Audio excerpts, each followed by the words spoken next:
Hi guys, আসসালামু আলাইকুম। কেমন আছেন আপনারা? আশা করি ভালো আছেন। আমি আল্লাহর রহমতে ভালো আছি। আজ পবিত্র মাহে রমজানের প্রথম দিন। আজ আমি আপনাদের আলুর পাকোড়া করে দেখাবো।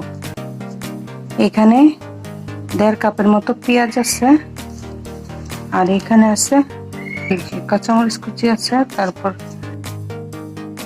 আদা বাটা 1 চা চামচ, তারপর রসুন বাটা 1 চা চামচ।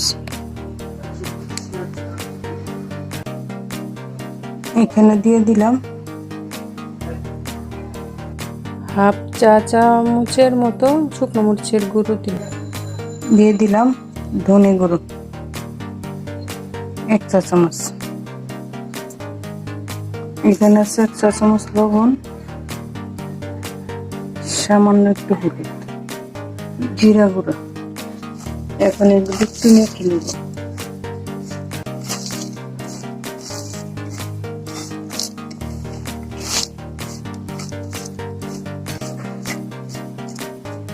এখন এখানে একটা ডিম দিয়ে দিব।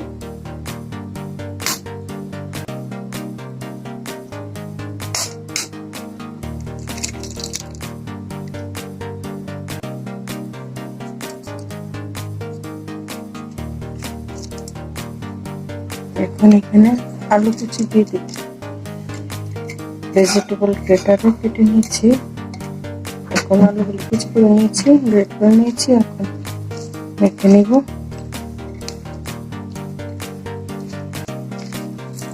এখন প্রয়োজন মতো বেসন দিয়ে দিব।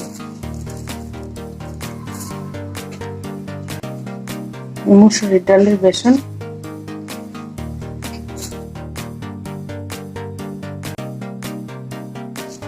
বেসনগুলি আমি নিজে মেশিন থেকে করে নিয়ে আসছি।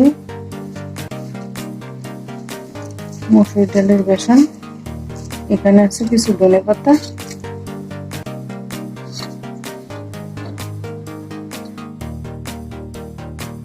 সব একসাথে ভালো করে মেখে নিব।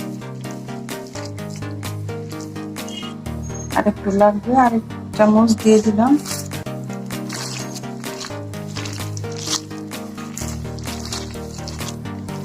সুস্বাদু, একবার করে দেখবেন, তৈরি করে খেয়ে দেখবেন, খুব ভালো লাগবে। এগুলি আমি এখন ফ্রিজে ফ্রোজেন করে রেখে দেবো, বিকালবেলা ভাজবো ইফতারের জন্য। একবার তৈরি করে খেয়ে দেখবেন কেমন লাগে। আশা করি ভালোই লাগবে। যদি ভালো লাগে অবশ্যই লাইক কমেন্ট শেয়ার দিবেন, ও আমার ইউটিউব চ্যানেলে লাইক কমেন্ট শেয়ার দিবেন ও সাবস্ক্রাইব করবেন। আমার জন্য দোয়া করবেন। এই যে এভাবে এখন আমি ফ্রোজেন করে রেখে দিব। আমি আজ বিকেলেই ভাজবো।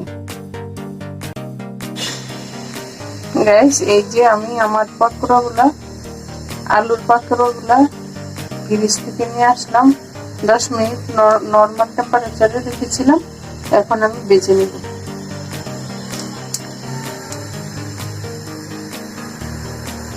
তেল দিয়ে দিলাম। এখন আস্তে আস্তে দিয়ে দিচ্ছি।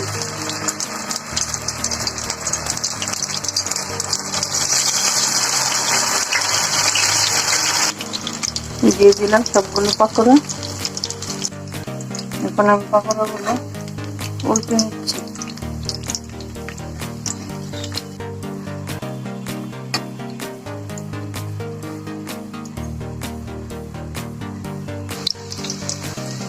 আর পাকোড়াগুলো ভাজা হয়ে গেছে প্রায়।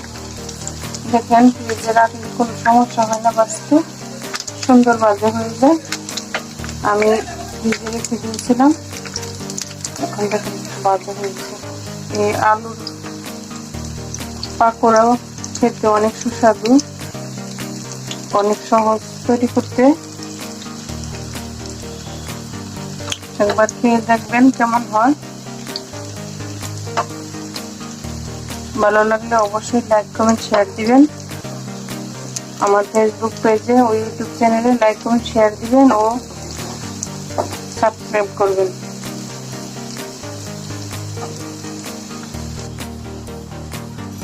হয়ে গেছে।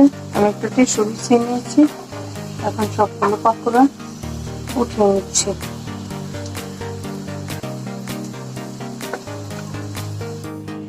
ভাজি হয়ে গেল আমার সবগুলো পাকোড়া। হয়ে গেল আমার আলুর পাকোড়া গুলো। এভাবে করে খেয়ে দেখবেন, অবশ্যই ভালো লাগবে। ভালো লাগলে আমাকে অবশ্যই কমেন্ট করে জানাবেন।